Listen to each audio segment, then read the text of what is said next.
¿Qué tal, muchachos? Con esto arrancamos la última serie de videos, ya para terminar todos los temas del semestre.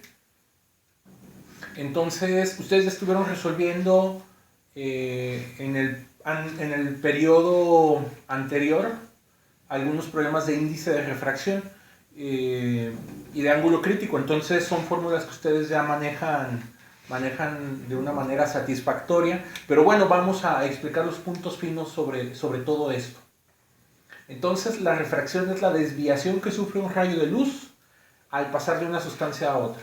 Espero que se note ahí en el video. Aquí colocamos un color verde que, digamos, señala que esto se trata de algún material en específico. Puede ser vidrio, puede ser agua, puede ser plástico, puede ser aire, puede ser algún gas en concreto. Y este color naranja señala dónde se encuentra la otra sustancia. Entonces, primera regla, en la refracción, siempre que algo tiene incidencia normal, esto significa que avanza de manera completamente vertical por el medio, ¿sí? Respecto a la interfaz. Es decir, la interfaz es donde se juntan las dos sustancias. Entonces, un rayo que entra normal no sufre absolutamente ninguna desviación, ¿sí? Entonces, un ejemplo muy sencillo es cuando ustedes tienen el vaso con agua y colocan de manera completamente vertical el lápiz, la pluma o el objeto que ustedes están sumergiendo, van a ver que básicamente la imagen no se corta. En cambio, si ustedes empiezan a darle un ángulo de entrada, supongamos que el verde es aire, lo naranja es agua, entonces van a ver que la imagen se va a empezar a cortar. Entonces, este es el fenómeno de refracción. Y se explica por qué se desvía la luz de esta manera. Resulta que le toma, o sea, la luz siempre se mueve de tal forma que minimiza el gasto o la disipación de energía. Esto tiene que ver con el principio de mínima acción que ya les he platicado anteriormente. Entonces, por lo tanto, este cambio de dirección ocurre en virtud de ese pequeño ahorro de energía, ¿sí? LAS, para que pueda, digamos, utilizar su energía de una mejor manera, o también se puede entender como minimizar la trayectoria, es decir, que recorre la menor cantidad de distancia sin que esto tenga que implicar un aumento en la velocidad. Por eso es que sufre esta desviación. Ahora, el índice de refracción n se define como la velocidad de la luz en el vacío entre la velocidad de la luz en el medio. Entonces, aquí la letra C la vamos a reservar para velocidad de la luz en el vacío. Siempre, bueno, en realidad vale un poquito menos que este número que pongo aquí, pero para efectos prácticos en las cuentas lo más sencillo es redondearlo, sobre todo al nivel que estamos nosotros analizando. Entonces es 3 por 10 a la 8 metros por segundo, datos interesantes. Para que le tanteen qué significa esta magnitud. Un rayo de luz le da 7 vueltas a la Tierra en un segundo aproximadamente. O por ejemplo, la luz tarda de ir del Sol a la Tierra aproximadamente 8 minutos. Entonces, si estuviéramos en pleno día y el Sol desapareciera, nosotros nos tardaríamos 8 minutos en darnos cuenta que el Sol desapareció o le pasó algo. Entonces, esto es para que reflexionemos un poquito sobre este tipo de magnitudes físicas. Ahora, la velocidad de la luz viene a ser el límite máximo permitido de transferencia de información que puede ocurrir en el universo. Por lo tanto, esta V siempre tiene que ser menor. Entonces, la luz, cuando no está viajando por el vacío y está viajando por cualquier medio, siempre debe de tener una velocidad más chica, más pequeña. Y esto tiene que ver con esto de minimizar la trayectoria que les contaba y sobre el principio de mínima acción. Muy interesante. Si recuerdan el tema de ecuaciones de Maxwell que vimos por ahí en el primer parcial, si ustedes combinan las 4 ecuaciones, les genera una ecuación de onda como la que vimos en el segundo parcial. Y resulta que C está dado exactamente por 1 sobre la raíz de epsilon 0 mu 0.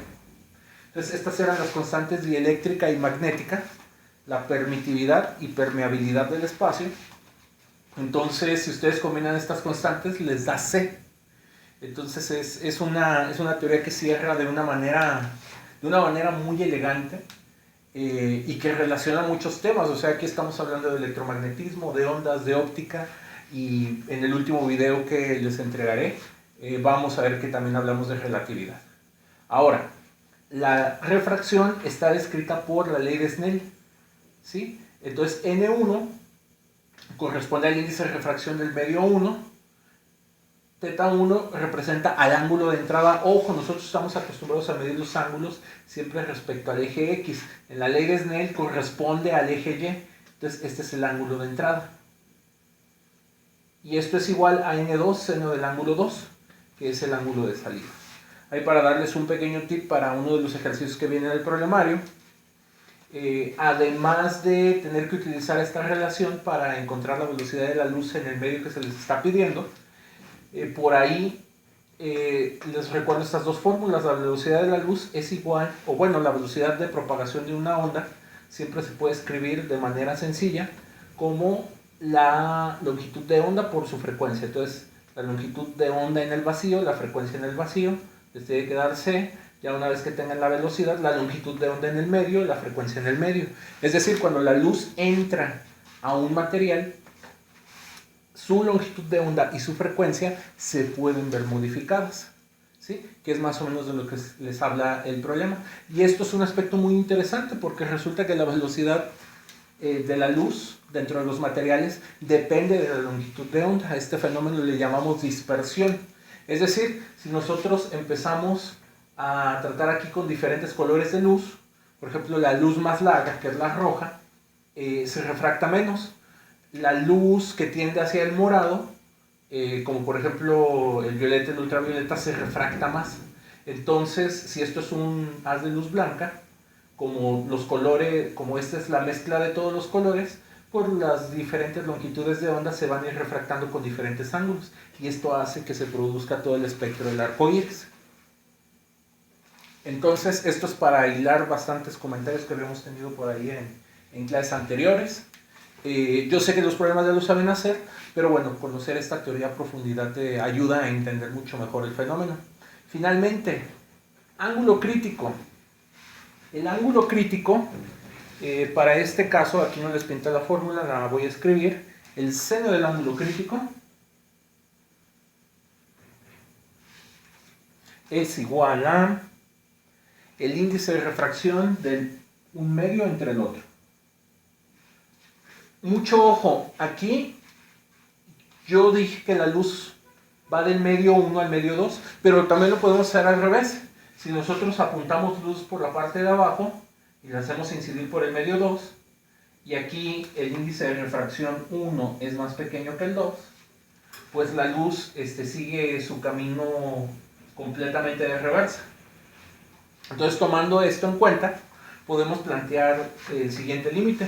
Tenemos un haz, lo hacemos entrar por el medio 2, sale por el, bueno, en este caso el medio de abajo ahora va a ser el 1, lo hacemos entrar de esta manera, se va a refractar, lo hacemos entrar de una manera más, le damos más horizontal, ¿sí? Entonces este se va a ir reflejando, se va a ir refractando todavía aún más, y resulta que por ahí hay un ángulo que le conocemos como un ángulo crítico, en el cual este haz de luz ya no sale por el otro medio, se queda completamente atrapado aquí. Si nosotros seguimos subiendo el ángulo, digamos ahora le damos un ángulo más raso a este medio, este se va a ir hacia abajo. Entonces es como funciona una fibra óptica. Y la fórmula pues en realidad sale de por acá, ¿sí? Aquí ocurre un cambio de signo en el seno, lo podemos pensar más como un rebote, como una reflexión, nos va a dar ahí un ángulo más de 90, y pues bueno, la fórmula nos va a quedar de esa manera. Entonces espero que con este video se hayan aclarado, disipado bastantes dudas, y pues bueno, esta sección de problemas yo esperaría que la pudieran hacer sin mayor dificultad. De todas maneras, cualquier cosa no dejen de preguntar.